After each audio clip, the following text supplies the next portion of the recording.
Les había dicho cómo era el desarrollo normal de los tejidos. Después de que les expliqué cómo era el desarrollo normal de los tejidos, les conté que la producción de hormona de crecimiento era simétrica en las diferentes masculino y femenino, y que el desarrollo normal de los ejes era, primero, depende de las hormonas tiroideas, el desarrollo del sistema nervioso central, después va a ir seguido de el crecimiento de la hormona, el aumento de la hormona de crecimiento, y posteriormente, con estos dos funcionando de manera adecuada y ya con unas demandas no tan altas de hormona tiroidea, pues entonces va a empezar a funcionar el de las hormonas esteroideas. ¿Sí? Son tres ejes que van de la mano. Este es el perfil de producción de hormona de crecimiento a lo largo de la vida, por lo tanto también por su perfil de secreción también lo han relacionado mucho como con el envejecimiento, porque con el envejecimiento en realidad también cae de manera importante la producción de hormona de crecimiento, teniendo obviamente un pico donde más se estira en centímetros por año las personas entre pues la niñez tardía y la adolescencia temprana. Entonces hasta ahí no hay nada raro. Empecemos. La hormona de crecimiento es un péptido. Es un péptido que para actuar ella se une a un receptor y se corta el pedazo extracelular. Y este pedazo intracelular es el que va a generar las vías de segundos mensajeros. ¿Cuándo se libera la hormona de crecimiento? Entonces por eso es diferente que uno entienda cuándo se libera a que entienda cuándo actúa. Son dos cosas completamente distintas. Ella se libera, miren que aquí están graficando dos cosas. Los triángulos son la hormona de crecimiento y los círculos es la glicemia.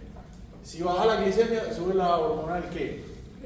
Bueno, primera conclusión. Si alguien come muchos carbohidratos en la niñez, ¿qué pasa? Libera menos hormona de crecimiento. ¿Sí? Entonces miren que no es... Y miren que por el contrario, si el paciente hace como hipoglicemias, por así decirlo, aumenta la producción de hormona de crecimiento. Entonces, la hormona de crecimiento tiene un patrón de liberación. Y ese patrón de liberación está asociado, uno, con la glucosa, y dos, tiene un ciclo circadiano. Entonces, les voy a mostrar cómo funciona el eje, y después de que les muestre cómo funciona el eje, les voy a explicar qué cosas le estimulan, qué cosas no. Entonces, miren, usted tiene aquí el hipotálamo. El hipotálamo libera GHRH. ¿Listo? ¿Qué induce la liberación de GHRH? Miren qué cosas hay que la estimulan y otras cosas que la inhiben. Ahí están todas juntas, esto me parece como un enredo. Pero el estrés, listo. El ejercicio, la desnutrición, la hipoglicemia, el envejecimiento aumentan la liberación de GHRH. ¿Pero por qué? Todas estas la inducen. El envejecimiento es porque con el envejecimiento, ¿qué pasa con la producción de GH? Y la retroalimentación se hace menor, entonces sube la GHRH. Pero eso es un aumento de GHRH que no sirve para nada, porque va a ir a buscar en la hipófisis y no se va a liberar casi nada de hormona de crecimiento. Algunas fases del sueño facilitan la liberación de hormona de crecimiento y algunas otras la inhiben. Listo. Donde esté la adrenalina alta es que se libera hormona de crecimiento. Es por orinar en fases profundas del sueño, principalmente sueño REM. ¿Ok? Entre más duerme un niño, pues más REM hace. Entre más temprano se acueste, más REM hace, pues más largo es el periodo de sueño y más largo también es el ayuno. Entonces miren que no solamente es que solo come dulce, sino que se duerme a las 12. Un niño de 6 años, de 7 años. Entonces, claro, come tarde, se duerme tarde. La ventana de liberación de hormona de crecimiento va a ser mucho más cortica. ¿Qué sigue? Aquí sigue la proteína quinasa A, GHRH, proteína quinasa A, o sea que esto es hipotálamo, perdón, hipófisis, y ahí la GHRH favorece la síntesis y la liberación de GH. Y miren que la GH sale a la sangre y de una se tiene que unir a la proteína unidora de GH, porque si no, de una se rompe. ¿Listo? Y así como complejo es que va al hígado. En el hígado es JAK-STAT, o sea, es un factor de crecimiento. Y lo que va a salir de acá es IGF-1. ¿Listo? Y va a salir la proteína unidora de IGF-1 y la estabilizadora del complejo. ¿Listo? Las tres. Porque el IGF-1 es incluso más fácil de dañarse en sangre que la hormona de crecimiento. y las tres van a viajar como un complejo. Por lo tanto, para que la hormona del crecimiento actúe, se tienen que encontrar en el mismo tejido. Ejemplo, voy a hacer crecer el hueso. En el hueso se tienen que encontrar la GH y se tienen que encontrar ¿con quién? Con los dos. ¿Listo? Cualquiera de los dos puede hacer retroalimentación ¿qué? Negativa, con una diferencia, que la GH hace retroalimentación negativa en el hipotálamo y el IGF puede hacer en el hipotálamo o en la hipófisis. ¿Listo? En la hipófisis lo hace directo y en el hipotálamo a través de somatostatina, que puede inhibir acá o puede inhibir acá. ¿Listo? Vuelvo y resumo. La GH solo hace retroalimentación negativa en el hipotálamo. En cambio el IGF-1 hace retroalimentación negativa en el hipotálamo y en la hipófisis. ¿Listo? Directa o a través de somatostatina. En la hipófisis o a través de somatostatina. Aunque algunos libros también reportan que hay un brazo directo en el hipotálamo. Así se cierra el eje. ¿Listo? Entonces miren aquí un ejemplo. Este es un paciente que come 3 veces al día, como cualquiera de nosotros, a no ser que haga ayuno intermitente. ¿Sí? Y entre los periodos de ayuno tiene algo de qué, pero el pico de liberación más grande para alguien que come 3 veces al día, un niño normal, pues en cualquier lado, aquí, pues, sí, pues que va a comer 3 veces al día, el pico de liberación va a ser ¿dónde? Esto sí, hiciera ayuno todo el día. Entonces uno dice, libera más GH. Entonces uno dice, bueno, entonces si uno aguanta hambre, pues puede crecer más. ¿Sí? Pero no. Porque no es solamente que se libere esta. Si usted es desnutrido, ¿qué pasa con la producción de IGF? Y elastilizado del complejo. Y además, ya vamos a ver que cuando ellos dos se encuentran en el órgano blanco lo que necesita es nutrientes. Entonces hay un detalle con la hormona del crecimiento. Ella se libera en condiciones de hipoglicemia, pero para actuar necesita condiciones de ¿qué? De abundancia. Por eso hay que tener como un equilibrio. ¿Listo? Entonces, teniendo presente esa liberación, miren, este es un ejemplo. GH-RH va a la hipófisis. En la hipófisis se libera GH. La GH va al hígado. En el hígado produce ¿qué? Y las dos tienen que favorecer el crecimiento de todas las vísceras. Listo. Pero para que las vísceras crezcan se necesita energía. Listo. ¿Y de dónde viene la energía? Por eso la GH no le gusta guardar grasa, sino que le gusta ¿qué? Mucha gente utiliza, hay un tratamiento guiado por endocrinos que es hormona de crecimiento para bajar de peso. Es lipolítica, sí. Pero ¿y los efectos de todos los otros tejidos qué? ¿Sí? Por eso mejor ingredientes, pues, pero hay gente que lo sabe. Listo. Entonces, por eso es que los pelados cuando entran a la pubertad se estiran. Entonces, de 8 años, gordito y bajito. Y de 12 años es alto y flaco. Porque la hormona del crecimiento hace que se estire, crecimiento lineal y hace que queme ¿qué? Exacto. Porque esa grasa es la que va a utilizar de sustrato energético para todo esto. Miren, por ejemplo, acá. Si los cartílagos, supongamos, la línea de crecimiento, el paciente quiere crecer en altura. ¿Cuándo se libera la GH? Hipoglicemia, estrés, desnutrición, ayuno, no sé qué. ¿Listo? ¿Por qué se liberan esas condiciones? Porque es antiinsulínica. Entonces no tiene sentido que ella se libere cuando la insulina esté alta. Se va a liberar cuando la insulina está ¿qué? Bajita, para venir a hacer ¿qué? Lipólisis, para que esos ácidos grasos los utilicen todos estos cuando ya haya abundancia. ¿Por qué? Porque si esto quiere crecer linealmente necesita captar aminoácidos, captar proteínas. Si todo el tiempo está aguantando hambre, libera mucha GH. ¿Tiene de dónde hacer lipólisis? Probablemente que no. Y después va a tener aminoácidos para captar. Y no va. Entonces una cosa es los estímulos que favorecen la liberación de hormona de crecimiento y otra cosa es que ella pueda actuar. ¿Listo? Por eso un niño desnutrido no come asado. Pero un niño súper gordito también pierde talla. ¿Sí? Ah, que tiene genética, la va a liberar sí o sí. Sí. ¿Listo? Entonces, viendo esto, tenemos aquí como este resumen del eje. El hipotálamo libera GRH, va a la hipófisis y libera ¿qué? GH, y la GH tiene efectos directos e indirectos. Los efectos directos son los que haga ella misma, o sea, lipólisis. ¿Listo? Y los efectos indirectos son los que haga a través de ¿quién? Del IGF-1. Entonces ella se va del mismo tiempo para la grasa y al mismo tiempo para ¿dónde? Para el hígado. Entonces aquí está todo lo que lo estimula. Entonces miren que dice sueño profundo, catecolaminas, ayuno, acetilcolina. ¿Sí? Entonces uno dice, ¿por qué catecolaminas y acetilcolina? Bueno, los ayunos prolongados no aumentan también. Bueno, no importa. Esteroides sexuales. Lo que pasa es que en las fases profundas del sueño, acuérdense que la acetilcolina y la adrenalina se alternan. Listo. Estrés, bueno. Ok. Hipoglicemia y grelina que se libera también durante el ayuno. Listo.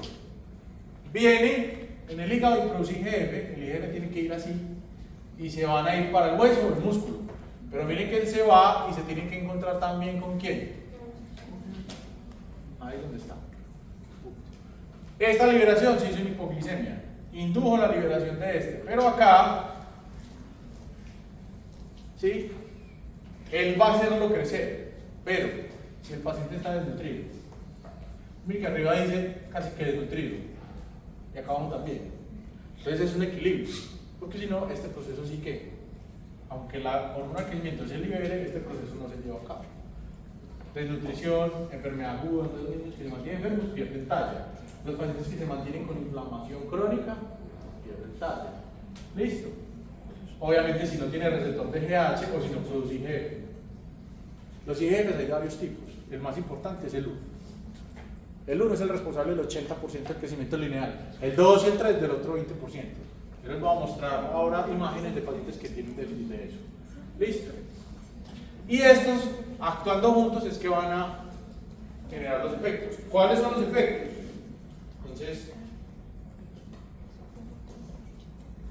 me vengo por acá.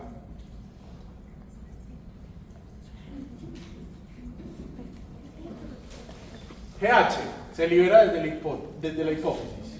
¿Listo? La GH va al hígado. En el hígado se libera principalmente para producir ¿qué? Listo. Y se viene junto con ¿quién? La GH. Las dos. Y en los tejidos, riñón, páncreas, intestino, islotes, paratiroides, piel, tejido conectivo. ¿Listo? Corazón, hueso y pulmones aumentan el tamaño y la función. O sea que las dos, mediante captar aminoácidos, sintetizar proteínas, sintetizar DNA, sintetizar RNA, y aumentar el número y el tamaño de las células, es que crece una persona. Entonces, para crecer se necesitan ¿qué? Las dos. Pero para que esto se dé, se requiere ¿qué? Lipólisis. Y la GH es lipolítica. Ese es un efecto directo. Listo. Y además, miren que para el músculo, para crecer la masa muscular, también es importante la GH, pero en conjunto con ¿quién? O sea que esto y esto básicamente son el mismo efecto, sino que lo pusieron en cuadros distintos. O sea, yo hubiera podido poner aquí también ¿qué? Músculo, ya. ¿Sí? Entonces miren, y lo otro es el crecimiento lineal. ¿Dónde crece la persona? En la placa, ¿cómo se llama eso? El disco de crecimiento. El disco de crecimiento, en el disco de crecimiento también son, miren, los dos. Y en el disco de crecimiento, todo lo que se necesite para que el hueso crezca. En crecimiento lineal, disco de crecimiento, o sea que aumenten pisos. Cuando la persona, en este caso una mujer, tiene la primera menstruación y empieza a producir estrógenos y empieza a producir progesterona, ¿qué le pasa a los discos de crecimiento? Se cierran. Entonces ya los huesos no crecen así, sino que aumenta el grosor de la pared. Pero eso es bueno porque eso lo protege usted de qué? De la osteoporosis más adelante. Pero entonces, ¿cuál es el mensaje? Si usted diagnostica, cree, pronostica, piensa, le parece que la persona que llegó a su consulta tiene talla baja, pero está cerca de la menarca, hay que correr a ponerle hormona de crecimiento. Porque una vez la menarca llega, eso es un tratamiento caro, son ampollas costosas, ¿sí? Y que con el cierre de los discos no sirve. Sí sirve en tiempo, pero no sirve igual. ¿Listo? Entonces miren que aquí también es lo mismo. Condroitin sulfato, colágeno, RNA, DNA, proteínas y captación de aminoácidos. Es lo mismo en todo lado. ¿Ok? Resumen. La hormona de crecimiento aumenta la lipólisis para liberar ácidos grasos. Listo. En el hígado es gluconeogénica y aumenta la síntesis de G y GF. Listo. Y en el músculo capta aminoácidos. Listo.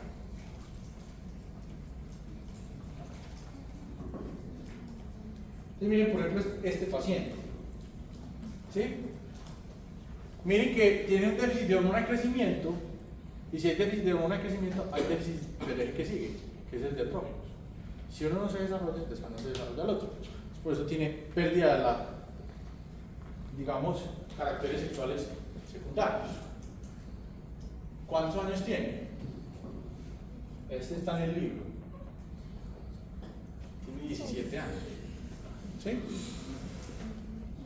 Y eso que este no tuvo cretinismo, que es hipotiroidismo congénito.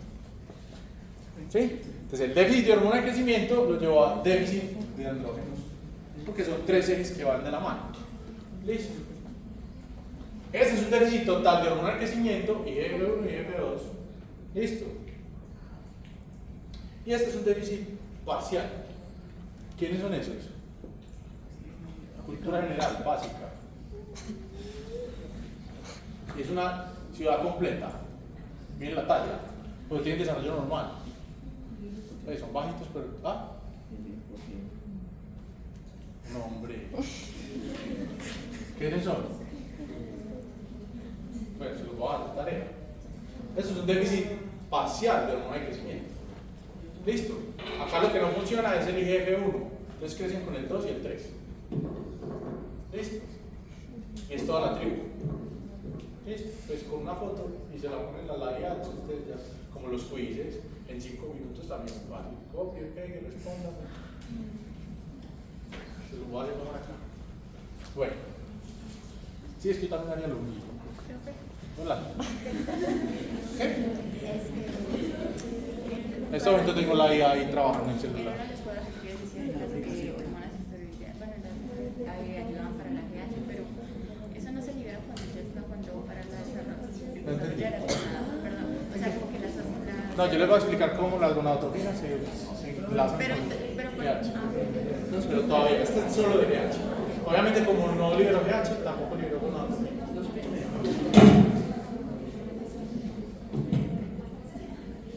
Hola.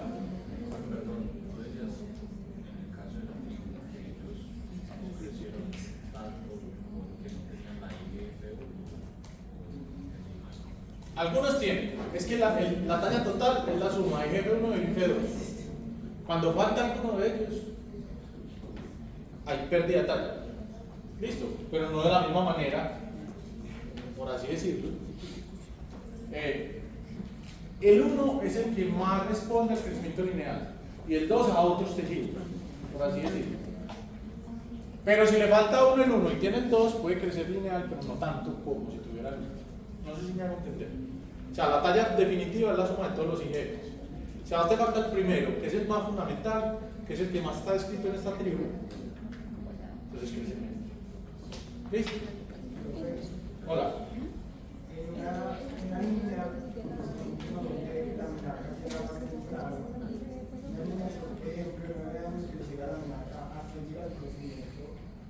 Hasta ahí no llega, pero sí se desacelera.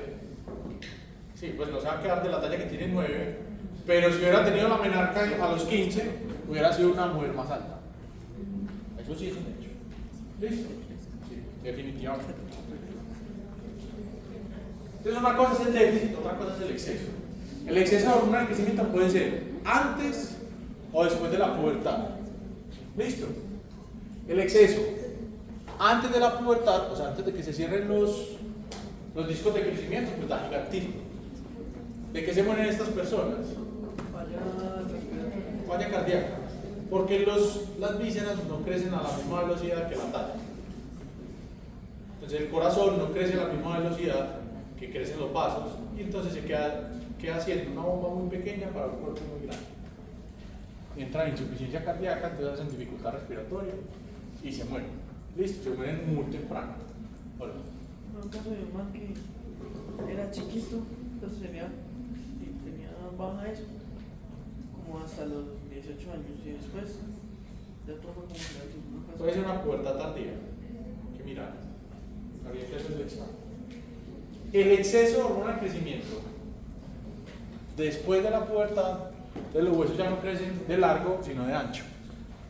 ¿Sí? Entonces, esto debería verse más o menos así, así negrito. Pero pues esto se ve blanco, o sea, no tiene un casco de guerra, pues. ¿Sí? Porque el hueso es demasiado grueso. Entonces miren que las proyecciones mandibulares se vuelven muy bruscas. Entonces el déficit, pérdida de talla, si es congénito y total, altera también el de las gonadotrofinas. El déficit de uno de los IGFs también da pérdida de talla, pero no altera el eje de las gonadotrofinas. ¿Listo? El exceso antes de la pubertad da gigantismo y el exceso después de la pubertad da acromegalia. ¿Listo? Y es que los huesos se vuelven gruesos, básicamente. ¿Ok? Miren, por ejemplo, esto. Ahí queda la hipófisis, los tumores, una de cada dos células que hay en la hipófisis es somatotrofa, o sea, hormonas del crecimiento, los tumores más comunes, benignos. Yo les voy a decir esto una vez, de pronto ya lo sabían o no. Existen adenomas y adenocarcinomas. Adenomas son tumores benignos, glandulares, adenocarcinomas son tumores malignos, glandulares. Entonces no es lo mismo que usted le digan que tiene un adenoma en la hipófisis a que tenga un adenocarcinoma. ¿Listo? ¿Cómo se sabe eso?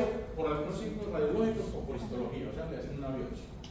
Y la biopsia sale el resultado: adenoma, hipófisis, adenocarcinoma, lo que sea. Adenoma es lo que sea. ¿Listo? De tiroides, adenocarcinoma, tiroides, lo que sea. ¿Listo? ¿Qué tienen los adenomas? Los adenomas tienen que quedar encima del quiasma y ya saben que dan la visión así, estrecha. ¿Listo? Entonces, aquí está el quiasma y justo encima del quiasma está la hipófisis. Adelantico, pues por así decirlo. El quiasma está un poquito más adelante. El quiasma está un poquito más adelante de la hipófisis. Entonces, esta bolita es la hipófisis y este es el quiasma. Entonces, él crece hacia adelante y hacia arriba y lo comprime. ¿Listo? Si crece hacia abajo, pues es para el tallo y pues, es la bendición. ¿Sí? Eso puede ser, miren, esas son fotos reales. Entonces, miren esta fotico, aquí se ven los cuatro vasos que se ven negros en un T1. Mírenlos acá. Estos son los cuatro vasos. ¿Sí los ven? En el medio de los cuatro vasos, como en la mitad abajo, está la hipófisis. Entonces, para que se ubique, me devuelvo. Ahí están los cuatro vasos. La mitad abajo sería esto. Pero obviamente creció hacia acá y hacia arriba. Comprime el quiasma. ¿Sí? Muy grandes. Algunos pueden ser tan gigantes que se pueden meter a. Pues este no se murió porque le creció en el ventrículo. ¿Cierto? Entonces se le metió a producto del tercer ventrículo de buenas. Pero mire el tamaño de ese adenoma. Listo. Como son benignos, responden muy bien a los tratamientos, pero también suelen volver a crecer. Entonces tengan presente eso. Listo. Y pilas. No sean bobos. Los he visto. Mírenlo acá, le venden hormona del crecimiento en pastillas. ¿Cierto? Ni lo uno ni lo otro. Si usted con unas pastillas empieza a ganar masa muscular, no es hormona del crecimiento. Porque si absorbe pastilla, es muy fácil saber su naturaleza química. Es liposoluble, no es esteroide. ¿Listo? Vamos a ver los efectos secundarios de los esteroides cuando damos cortisol. Como decae con el tiempo, entonces de esto hay un montón. Entonces se la venden de mil maneras. Acuérdense, si en la sangre tiene que andar escoltada, imagínense en el estómago. pues el duodeno, eso no pasa. Y acuérdense que las cosas se absorben por péptidos o por aminoácidos, no por proteínas complejas. Listo, entonces tenemos claras las funciones de la hormona del crecimiento. Vamos a ver el otro eje, que es el de la prolactina. El eje de la prolactina es un eje más sencillo. Hipotálamo tiene una inhibición continua sobre la hipófisis y la hipófisis no libera prolactina. Si por alguna razón, esto hay que pensarlo, se los aseguro, y es bloque, listo, ya se los dije. Miren, arriba fueron y dijeron que yo estaba dando las clases muy rápido. Adivinen por qué las doy rápido. Porque ¿qué pasa cuando voy despacio? Ustedes no acaban de sacar la conclusión. ¿Por qué creen que doy la clase rápido? La respuesta es evidente. Miren cuando voy despacio lo que pasa. Entonces, ¿qué hacemos pues? Entonces yo dije, yo se las doy despacio, pero me salgo. Simple y sencillo. ¿Listo? Bueno. Entonces, hipotálamo, hipófisis, órgano blanco. El hipotálamo tiene una inhibición constante a través de dopamina en la hipófisis para que no se libere prolactina. Esa inhibición se puede perder. ¿Cuándo? Uno, cuando aumenta la progesterona hacia el final del embarazo. ¿Listo? Cuando aumenta la progesterona a niveles muy elevados, se libera la prolactina. Eso es uno de los principales estímulos para que se produzca prolactina hacia el final del embarazo. ¿Listo? Dos, cuando aumenta la TRH, que aumenta hacia el tercer trimestre del embarazo, bueno, en realidad en el embarazo aumenta la hormona tiroidea por muchas razones que vamos a ver después. ¿Listo? Pero básicamente también para que no se les suba la presión arterial, etc. Vamos a ver varias cosas de eso. Y miren que hacia el final del parto, donde se aumentaba mucho la oxitocina y la vasopresina, también tienen la capacidad de quitar la inhibición. ¿Listo? Entonces, esas tres cosas, junto con la progesterona hacia el final del embarazo, pueden liberar prolactina. La prolactina actúa en estas células que quedan al lado de los ductos. Entonces, la oxitocina contrae los ductos y la prolactina diferencia las células periductales. ¿Listo?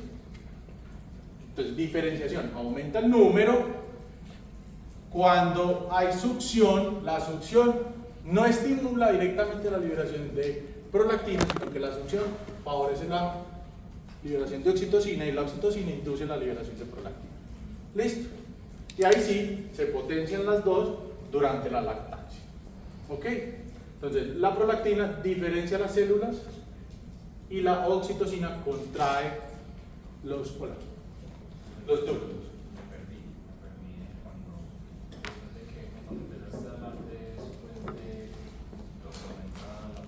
Listo, entonces es muy sencillo. La prolactina todo el tiempo está inhibida en condiciones normales. Listo, entonces es el único eje que funciona con inhibición.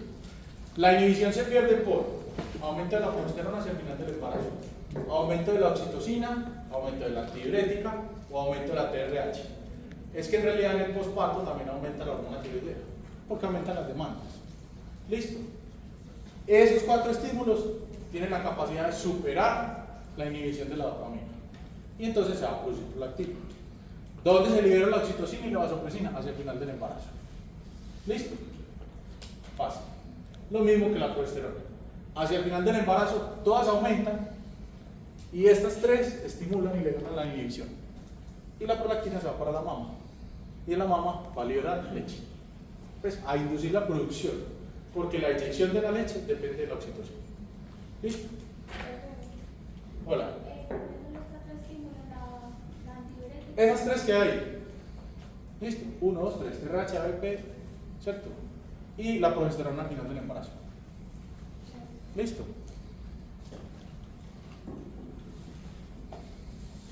Resumen. La succión es una input sensorial aferente que va al hipotálamo. ¿Listo? En el hipotálamo posterior se libera oxitocina y la oxitocina es un potente estimulante para el hipotálamo, para la hipófisis anterior, para que libere prolactina. La oxitocina hace inyección y la prolactina, producción. ¿Listo? Así funciona. ¿Ok? Algo importante es esto. Aquí están midiendo oxitocina y aquí están midiendo prolactina. La prolactina, la oxitocina, cuando el bebé succiona se aumenta.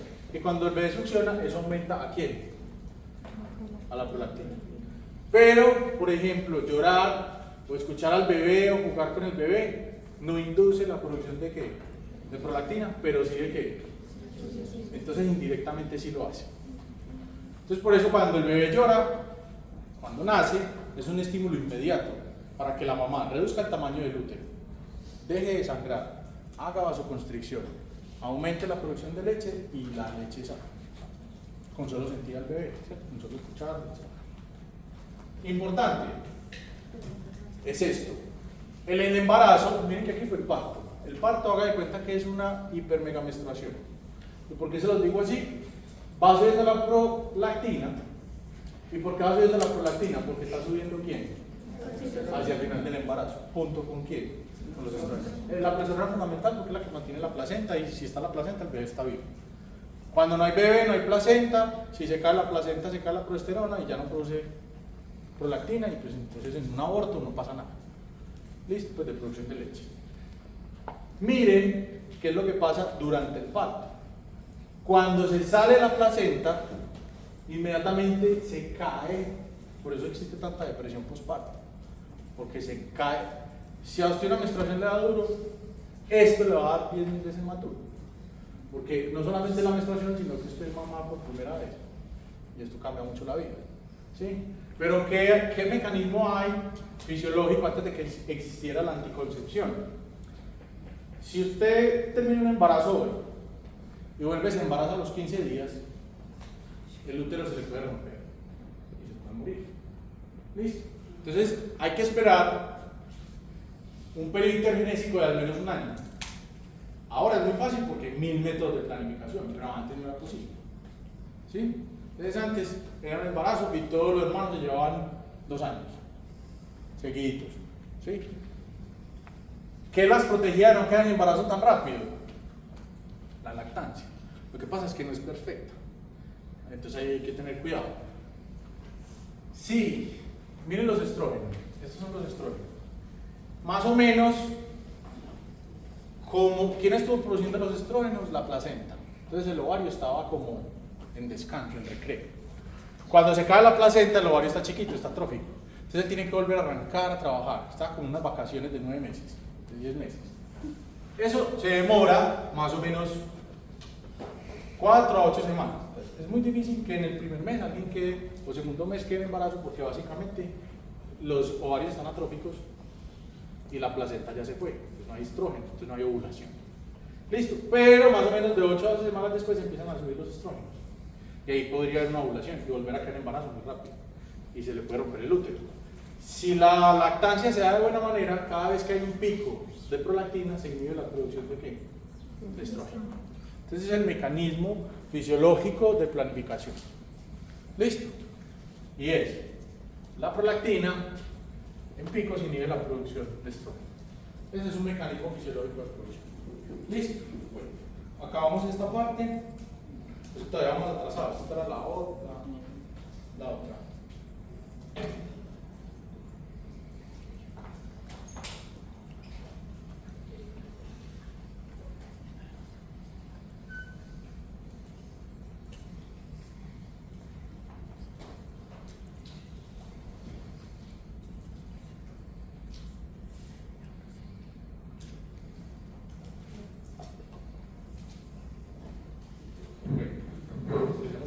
¿Ya vieron algo de tiroides en las otras?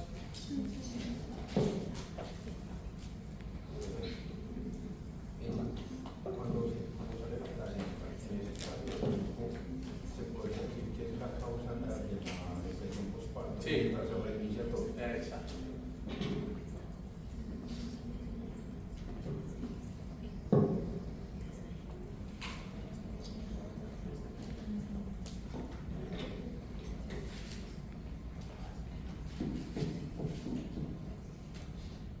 Bueno, entonces vamos a ver hipotálamo, hipófisis, tiroides. ¿Listo?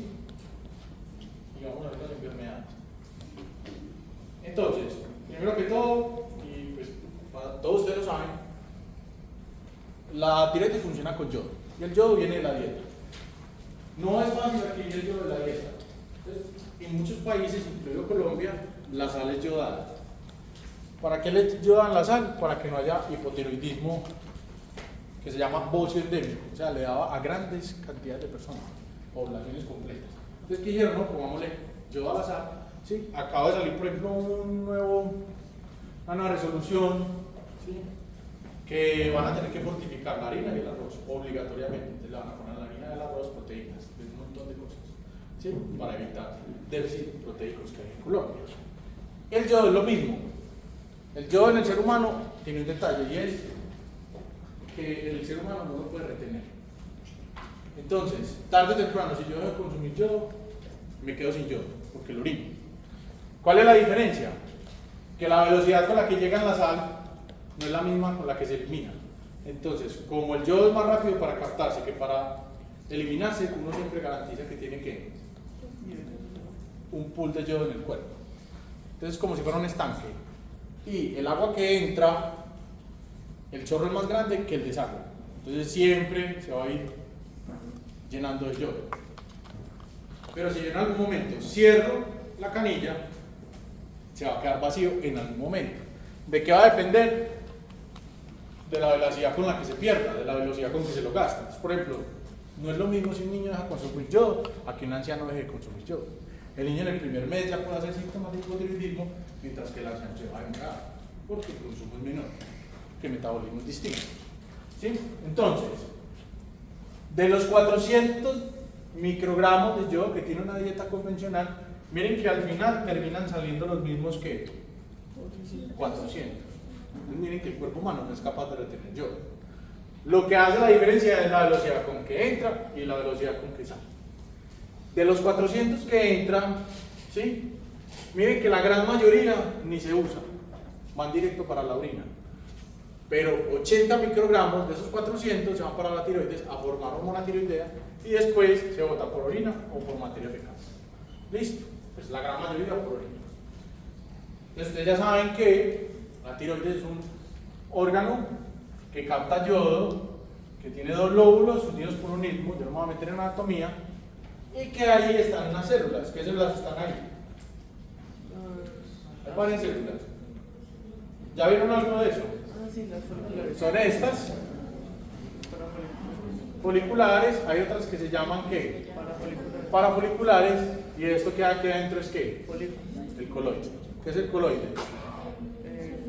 Tiroglobulina. El caldo de hormona tiroidea, o de tiroglobulina, o de las dos, ahí hay de todo. ¿Listo? Entonces, ¿cómo empieza este eje? Muy sencillo.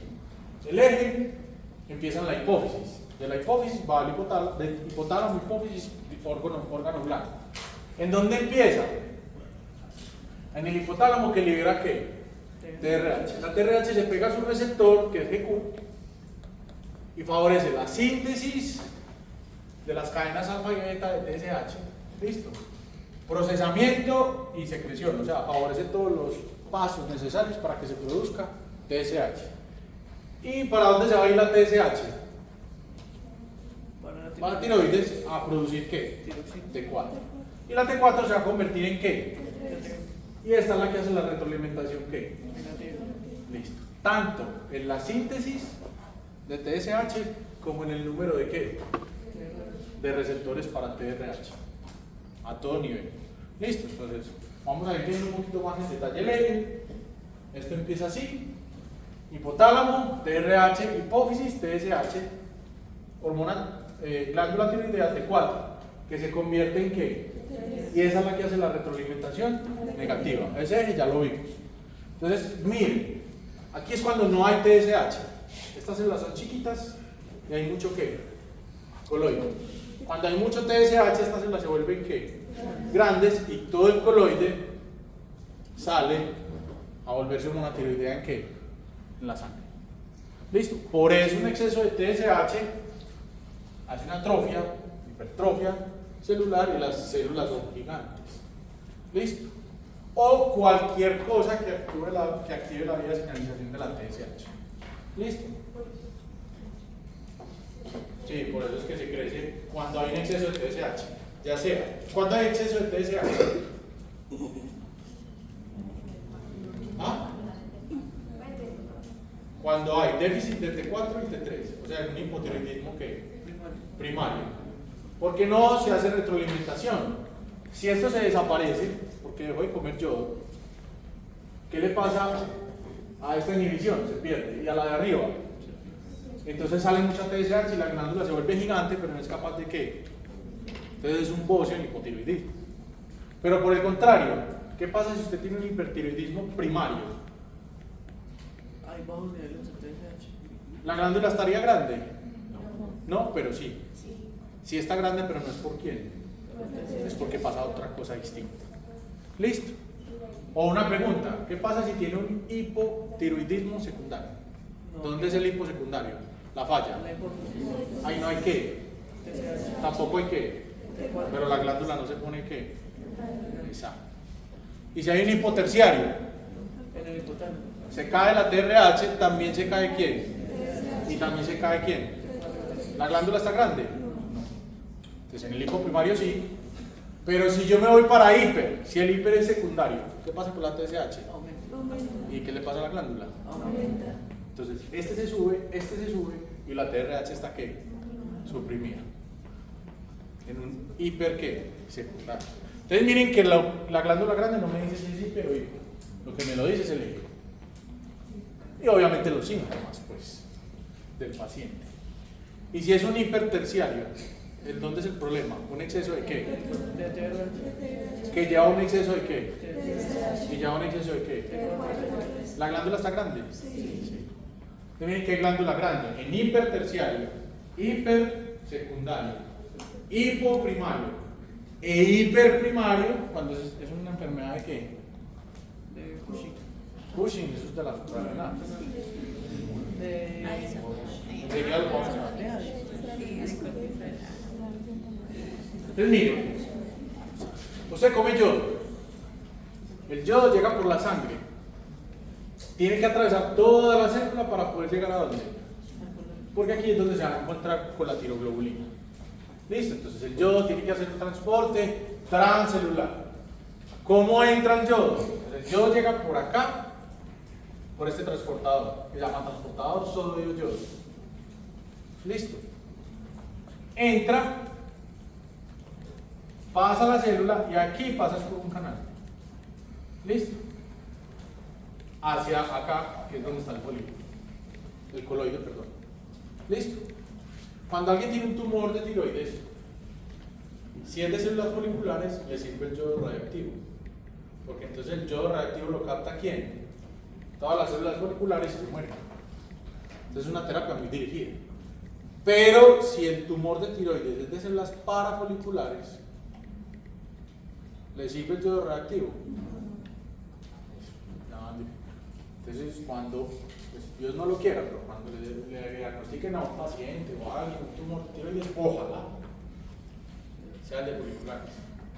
Porque el de parafoliculares, ¿qué producen las parafoliculares?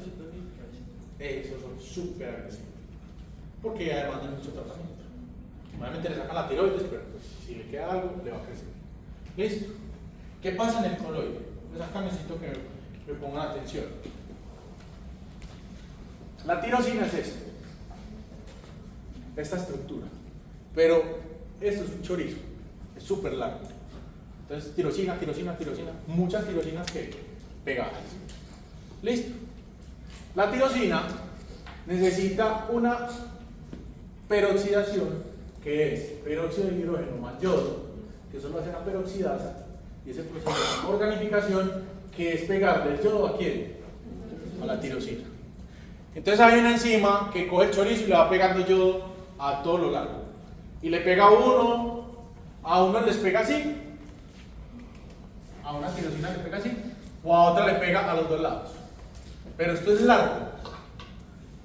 ¿Qué pasa si yo empiezo a cortar? Me pueden salir una estructura de una sola tirosina con un solo que se llama mono yodo. O yo puedo tener una que tenga dos ¿qué? Dos yodos y se llama diyodo ¿qué? Pero estas tienen un solo anillo. Pero si yo dejo dos anillos y tiene tres yodos, esta se llama ¿qué? Triyodotironina o T3. Y la que tiene cuatro es tetrayodotironina. Pero para no decir ese nombre tan largo se le puede decir ¿qué? Tiroxina. Tiroxina es T4. Que también es, vea, 3, 5, 3'. 3, 5, 3'.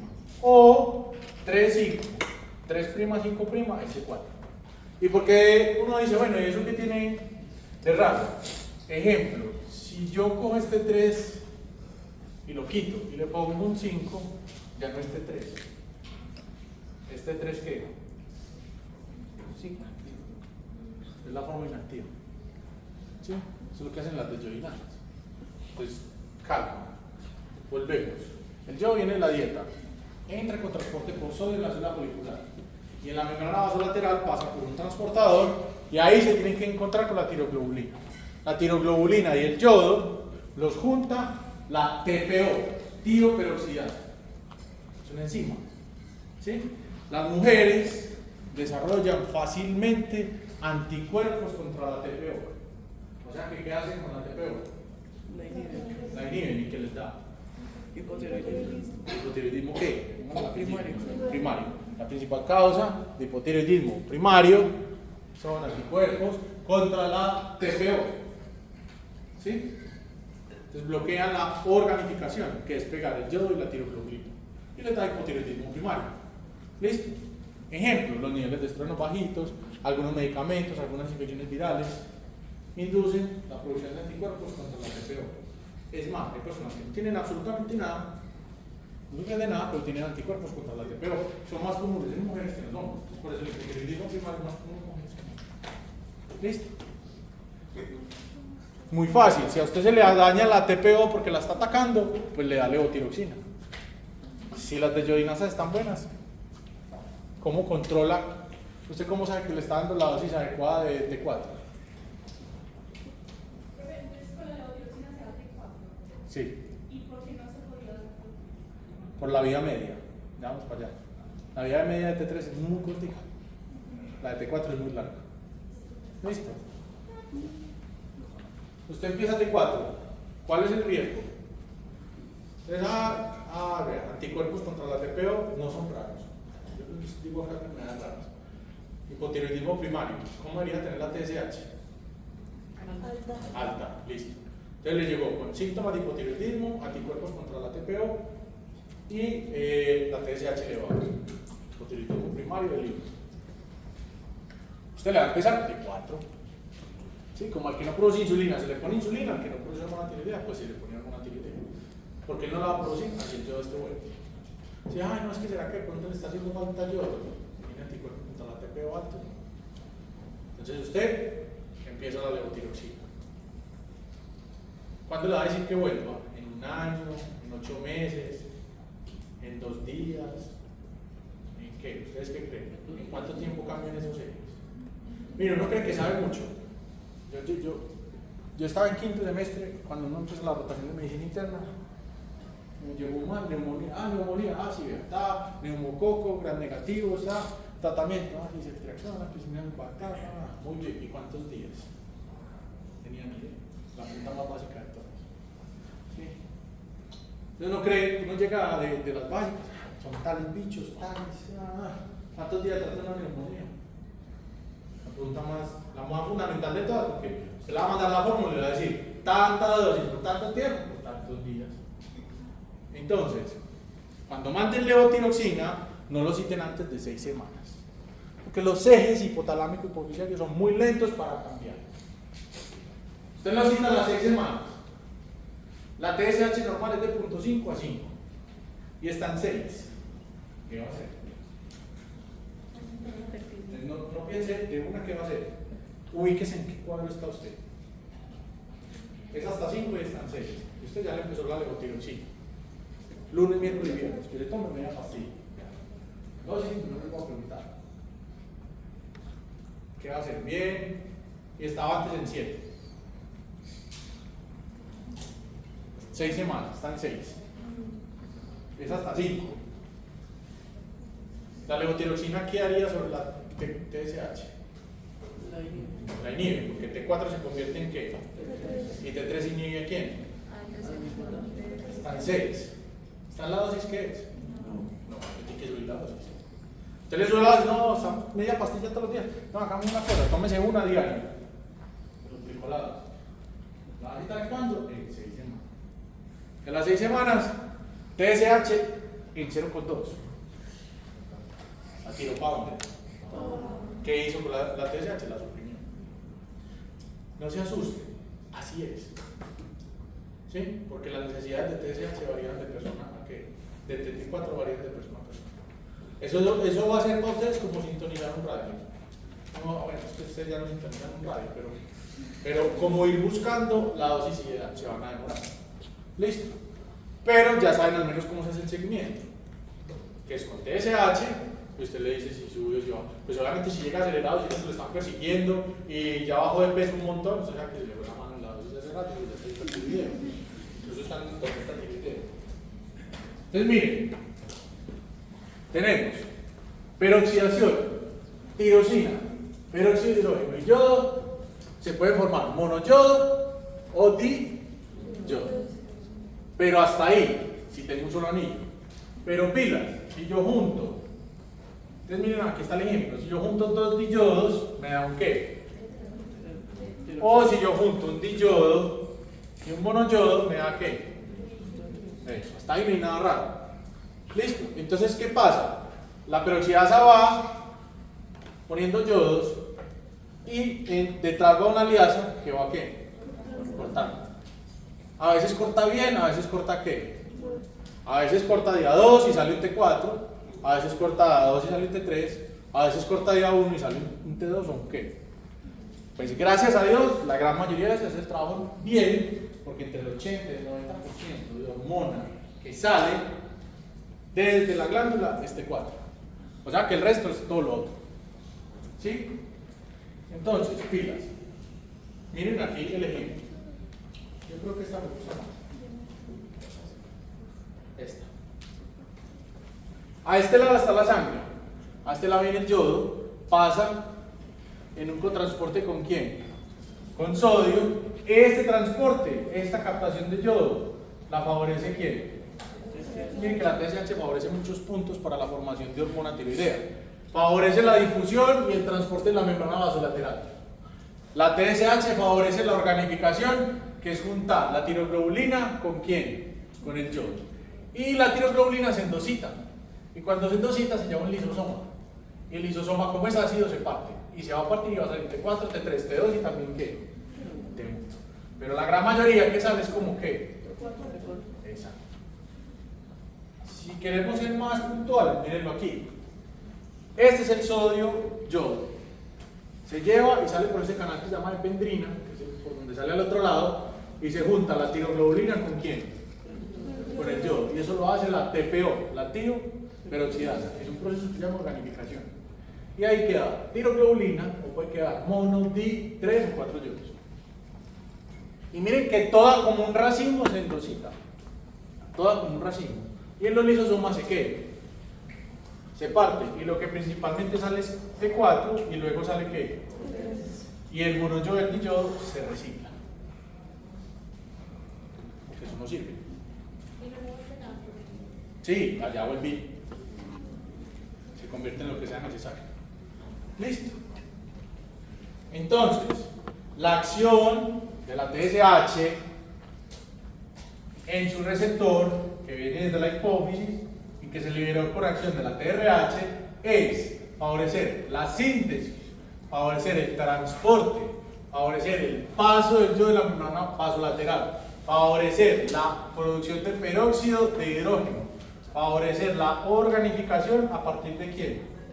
De la TPO, y favorecer la endocitosis de la tiroglobulina. O sea, la TSH actúa a nivel de todos los procesos necesarios para que se produzca ¿qué? Hormona tiroidea.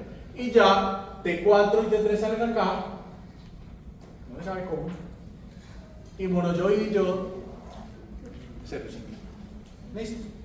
Hola. Sí, claro. La TSH, que viene de la hipófisis y que se liberó por acción de la TRH, favorece todos los pasos necesarios para la síntesis de hormona tiroidea, empezando por captación de yodo, transporte de yodo, liberación de yodo en el coloide, producción de peróxido de hidrógeno, organificación, que es que la TPO le pegue ¿qué? Yodo, y además favorece la endocitosis y la hidrólisis de la hormona tiroidea. Todos los pasos para que se libere. ¿Listo? Y miren que la TSH es fundamental. Se va a liberar, ¿qué efectos va a tener? ¿Ya tenían algunos efectos de la hormona tiroidea? ¿O nada? Pues que mantiene.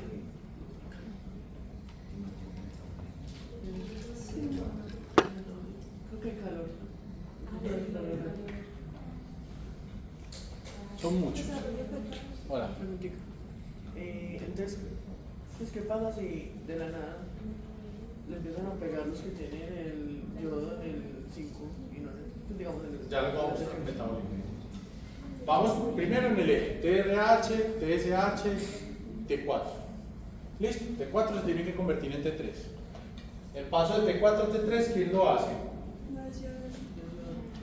Estas proteínas que se llaman desyodinasas. Entonces miren que T4 es como sale de la tiroides.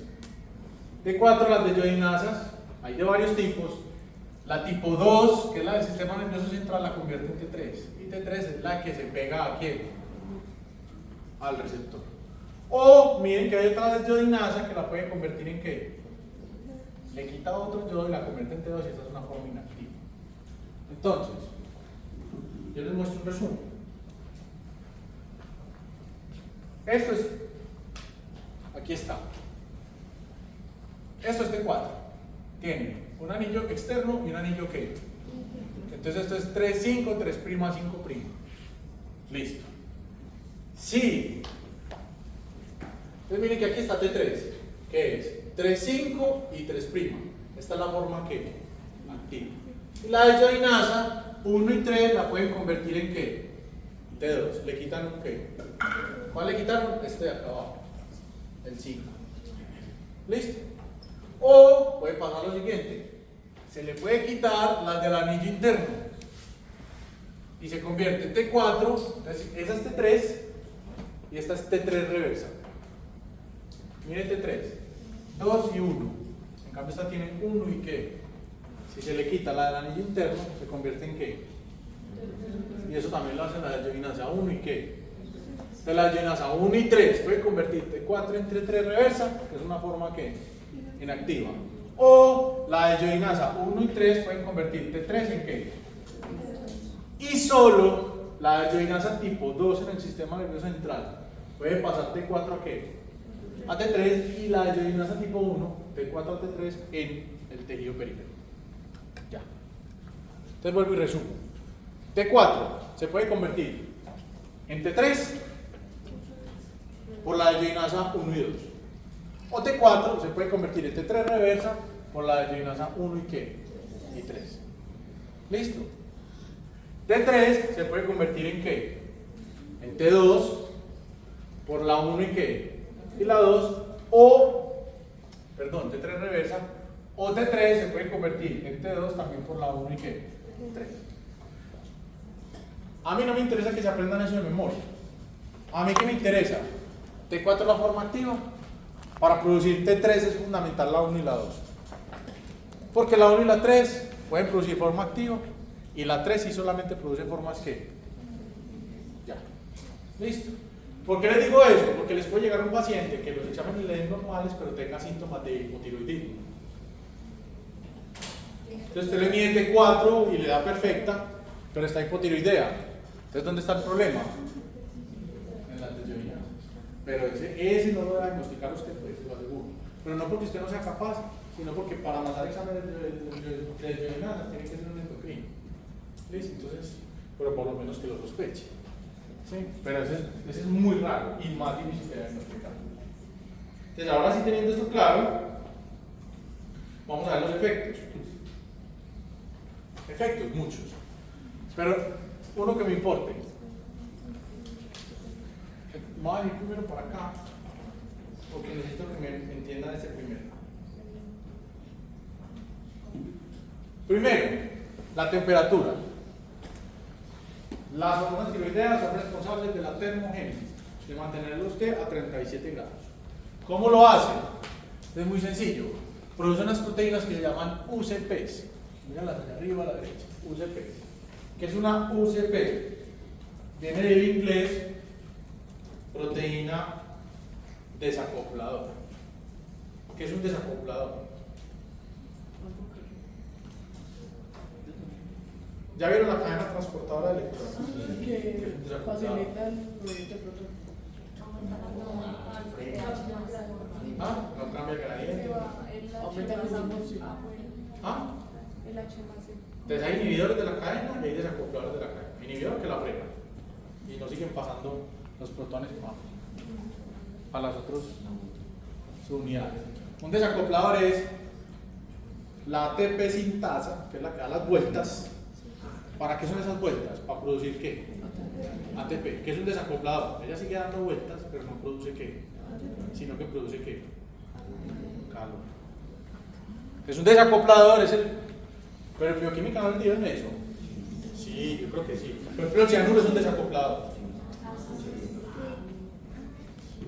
Que haber dicho imposible, que no le digan. Entonces resulta que uno mismo puede producir desacopladores fisiológicos. Y en vez de producir ATP, esa energía se convierte en ¿qué? En calor. Usted gasta energía en vano.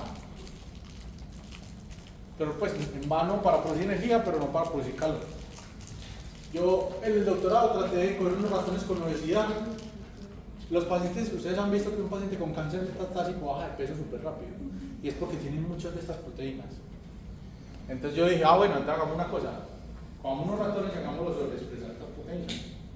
Y bueno, pues no les dio falla hepática fulminante, pero sí bajaban de peso. Sí bajaban de peso. Sí. Pero pues, ¿se imaginan que yo me inventé un anticuerpo para bajar de peso? El problema es que aumenta la temperatura. Pero bueno. Pues por uno lo va terminando. Bueno, así es que son termogénicas. ¿Listo? Aquí hay varios efectos, pero miren, fundamental, crecimiento y diferenciación celular aumentan la GH, aumentan las proteínas desacopladoras en la cadena transportadora de electrones, aumenta todos los factores de crecimiento del sistema nervioso central. Les vuelvo esta imagen que les puse antes. Primero la tiroides para que después sea la hormona de crecimiento, para que después sean las andrógenos. ¿Listo? ¿Qué otras funciones tienen? Entonces, carbohidratos. En carbohidratos aumenta la función de la fosfenolpiruvato carboxiquinasa. ¿Qué hace esa enzima? Convierte en oxalato de carbono. ¿Eso es para qué? Si no saben qué hace, díganme para qué sirve. ¿Ah? ¿Para qué sirve la fosfenolpiruvato carboxiquinasa? No, dicho, ¿usted para qué la activa? ¿Ah? Pues sí, pero ¿para qué proceso? ¿Para qué ruta? ¿Para qué? Gluconógeno. O glucógeno. ¿Ah? A ver, pues, entonces. Fosfenolpiruvato carboxiquinasa. Yo creo que ya están viendo eso, pues. Sí, eso era para poner un fosfato. ¿En qué ruta? En la gluconogénesis. ¿Ah? En la glucogénesis y gluconogénesis. Busque ahí rápido. ¿Cómo se llama? Fosfenolpiruvato carboxiquinasa. Si no, pues con esto tienen como una pista, pues. Aquí a este lado hay una pista. ¿Qué hace? Gluconogénesis. Gluconogénesis. ¿Y por qué gluconogénesis? Porque de ahí se empieza a producir, se devuelve por producir. ¿Se vuelve a producir qué? Glucosa. Y entonces, ¿por qué creen ustedes que es importante que la hormona tiroidea sea gluconogénica en el hígado? Porque ¿qué pone a los otros tejidos? ¿Qué pone a los otros tejidos? a gastarse. Porque ya aumenta la demanda de energía. Ah, ¿cómo así? Pues muy sencillo, vean. En el corazón. Entonces, ya que le dice al hígado, produzca glucosa para que el resto de los tejidos que se la gasten. ¿Sí? ¿Qué le pasa a una persona que tiene hipertiroidismo? ¿Sube o baja de peso? Sí. ¿Y qué le pasa a una persona que tiene hipotiroidismo? Sube. Y usted dice, pero no hace gluconeogénesis, entonces no tiene riesgo de diabetes. Pero es que hay muchas otras enzimas que sí lo hacen, muchas otras hormonas que sí hacen gluconeogénesis, y el problema es que no se lo gastan. Entonces antes tiene riesgo con hipotiroidismo de qué? De hiperglicemia. ¿Sí? Pero entonces pilas, en el corazón, efecto, se llama inotrópico y cronotrópico. O sea, en el corazón se contrae más veces por minuto y con más fuerza. O sea que un paciente hipotiroideo llega bradicárdico o taquicárdico. Hipotiroideo o bradicárdico. E hipertiroideo llega a qué? Y es de los más sensibles, de los síntomas más sensibles, lo más fácil de detectar. Solamente tomar el pulso o auscultarlo y ya. ¿Listo? Entonces el corazón se contrae más fuerte y más veces. Pero pilas. Vamos a ver si aquí está una de las principales funciones. No está acá, pero sí la debo tener acá.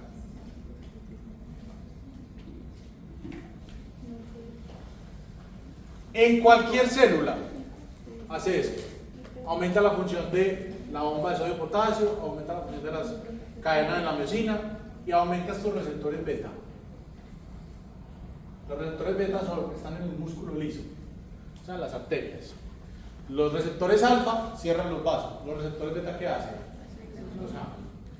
Si los vasos se abren, la sangre hace más o menos presión sobre la pared. Entonces, pilas. Las mamás en embarazo tienen riesgo de sufrir hipertensión en el embarazo. Eso es súper malo, que pueden convulsionar y les pueden dar un montón de cosas. El aumento de la hormona tiroidea aumenta los receptores beta 2. ¿Qué hace sobre los vasos? Los abre. O sea que es más difícil que haga ¿qué? Hipertensión. ¿Listo? Por eso es tan importante monitorear la hormona tiroidea en el embarazo. Me voy para un paciente normal. Un paciente que llegue con una tormenta tiroidea, llega taquicárdico, pero no necesariamente llega a qué? Hipertenso. Metan eso en la cabeza. ¿Listo? Porque los vasos están así, gigantes. Entonces ellos llegan con calor, llegan todos rojos en una tormenta tiroidea. Entonces ustedes no van a ver que así el corazón se contraiga más veces y más fuerte, el paciente no desarrolla necesariamente hipertensión, porque las mangueras están súper gigantes. Y por más sangre que les meta, la presión no se sube. ¿Listo? ¿Pueden llegar hipotensos? Los hipotiroideos sí. Los hipernormotensos, normotensos hipertensos, pero no alcanzan a hacer hipotensión. Listo. El corazón ya sabemos, entonces aumenta la contractilidad porque aumenta la cadena de la miosina y aumenta la función de la bomba de calcio para que el corazón se contraiga mejor. Lípidos, favorece su síntesis porque favorece los efectos de la insulina, pero favorece su degradación porque favorece los efectos de la hormona de qué. Entonces ahí como empate. ¿Listo? Aumenta el recuento de glóbulos rojos en el músculo, aumenta la contracción, el gasto energético para la producción de calor, y en el riñón aumenta la filtración, o sea, orinas más. Fundamental, en el eje hipotálamo hipófisis, la TSH y la hormona tiroidea, que es T4, T3, es fundamental para regular a TRH y TSH obviamente, pero miren que de ella también depende GH, hormona de crecimiento, FSH, LH y prolactina. ¿Listo? Entonces, para que una mamá lacte bien, tiene que estar bien de la hormona tiroidea. Para que una mujer que va a tener la menarca la pueda tener, tiene que tener bien hormona tiroidea, hormona de crecimiento y después gonadotropina. ¿Listo? Entonces, todos esos retardos en el desarrollo de la pubertad no solamente es buscar GnRH, FSH y LH, testosterona y estrógeno, sino que también hay que buscar en los otros. ¿Listo? Hipotiroidismo, les voy a mostrar. En hipotiroidismo, pues, el hipotiroidismo puede ser congénito o puede ser adquirido. Cuando es congénito da esto. Mira, es una pastilla que vale 6.000 pesos el mes. De 6.000 a 10.000, no vale más. Y no es justo que por 10.000 pesos mensuales una persona desarrolle este tipo de cuadro. Entonces este es el hipotiroidismo congénito, que se llama cretinismo. Entonces tiene la piel gruesa acartonada porque no metabolizan el tejido celular subcutáneo, pero obviamente no tienen desarrollo, ni tienen crecimiento lineal, ni de eje, y tienen un retardo mental severo, lo que no tenían los que tienen déficit de hormona de crecimiento. ¿Listo? Y este es un hipotiroidismo primario. Miren aquí, aquí se ve la glándula casi que perfecta, y miren el tratamiento con levotiroxina, ahí ese sí es reversible. En este los cambios son reversibles, en este los cambios son irreversibles. ¿Sí? Mírenlos acá. Este es un déficit triple eje. Hormona tiroidea, hormona de crecimiento y luego andrógenos y estrógenos. ¿Sí? Obviamente sufren de infertilidad. Y en el que es adquirido, pues miren que aquí está la piel gruesa, acartonada, seca, ¿cierto? Tendencia a sufrir de frío, alteraciones del peristaltismo, sufren de la presión arterial, bradicardia, arritmias, amenorrea, alteración del ciclo menstrual, infertilidad, arritmias, porque el corazón es muy lento, listo, intolerancia al frío, ¿sí? Vean aquí cómo se ve perfecta la glándula. Desde el hipotiroidismo primario, por una enfermedad autoinmune, ¿cómo se llama? Hashimoto. Son anticuerpos contra la TPO. ¿Listo? Entonces ya saben por qué va un hipotiroidismo primario. Pero también ya saben por qué se pone la glándula grande, porque la TSH está. Listo, lo que pasa es que no pueden hacer la organificación, que es juntar el peróxido de hidrógeno, el yodo y la tiroglobulina. Hola. Yo he escuchado que el tratamiento para el hipotiroidismo, no sé si para todos, pero por ejemplo para el Hashimoto, da después osteoporosis a largo plazo. Sí. ¿Por qué? Porque como es una enfermedad autoinmune, se le dan esteroides para que dejen de producir el anticuerpo. Entonces es mejor darle levotiroxina y bajarle un poquito y no darle dosis tan altas de esteroides. ¿Para qué darle esteroides? Porque es una enfermedad autoinmune. Entonces ya vamos a ver por qué los esteroides producen osteoporosis, que es la clase pues, de más grande. ¿Qué hora es? Ah, bueno, vamos a terminar un poquitico y empezamos ahorita a las 5 de la hora. ¿Listo? Hipertiroidismo. Bueno, entonces esto como a modo de resumen. El hipertiroidismo va a ser diferente. Ellos van a venir por todo lo contrario. Entonces, temblor, ¿sí? Por el exceso de catecolaminas. Pueden tener delirios de persecución, psicosis, porque están hiperalertas. ¿Listo? Dificultades para quedarse dormidos, porque tienen el metabolismo a toda. ¿Listo? Bueno, intolerancia al calor, dificultad para tragar si está grande la glándula, palpitaciones, taquicardia, pérdida de peso, intolerancia al calor, aumento de la sudoración, pero miren que el exceso de hormona tiroidea también suprime los ejes, aunque miren que también tiene irregularidades menstruales. ¿Listo? Taquicardia. La hormona tiroidea induce la diferenciación del tejido celular subcutáneo y retrocular, o sea, hace que el tejido, la grasa que hay detrás del ojo crezca. Y ahí viene, ¿qué le pasa al ojo? Se sale. Entre más descontrolado esté un paciente con hipertiroidismo, más se le van a ir saliendo los ojos. ¿Qué está pasando en esa enfermedad? Entonces miren, se los pongo acá. Entonces miren, ellos tienen la piel delgada, el otro la tenía gruesa. Aquí tienen exceso de metabolismo del tejido celular subcutáneo. Pero miren, aquí se le da hasta el istmo a esta señora. ¿Sí?